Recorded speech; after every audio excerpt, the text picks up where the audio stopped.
đេកនៅបន្ទប់សក់បងប្អូននឹកឃើញឃ្លានជ្រក់ទៅពីបងប្អូនក៏នៅគ្នាចេញទៅរោតែម្ដងបងប្អូនជូននៅទេបងប្អូនអើយពេលចេញទៅរោនោះភ្លៀងទៀតបងប្អូនអើយភ្លៀងប្រែកនេះឥឡូវនេះកំពុងភ្លៀងតែបងប្អូននេះកំពុងខ្ញុំថតនេះកំពុងភ្លៀងហើយចេញទៅរោក៏មិនទៅណាឆ្ងាយដែរបងប្អូនអើយនៅចិត្តបន្ទប់យើងដេកដែរបងប្អូនគាត់ថាយើងនៅតាមវាស្រែអញ្ចឹងវាមានដើមស្អីដែរហើយនិយាយពីទំពាំងវិញក៏អត់សូវសម្បូរដែរបងប្អូនយូរទៅប៉ះមួយបងប្អូនព្រោះអី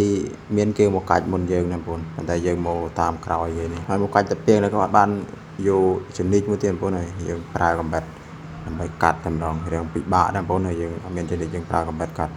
ព្រោះពេលខ្លះវានៅជ្រៅទៅយើងលូកដៃអត់ដល់បងប្អូនព្រោះវាមានបាឡាមានអីបន្ទាប់ពីយើងបានចូលកាច់ទំពាំងរួចរាល់បងប្អូនឥឡូវយើងបានចេញទៅវិញបងប្អូនហើយ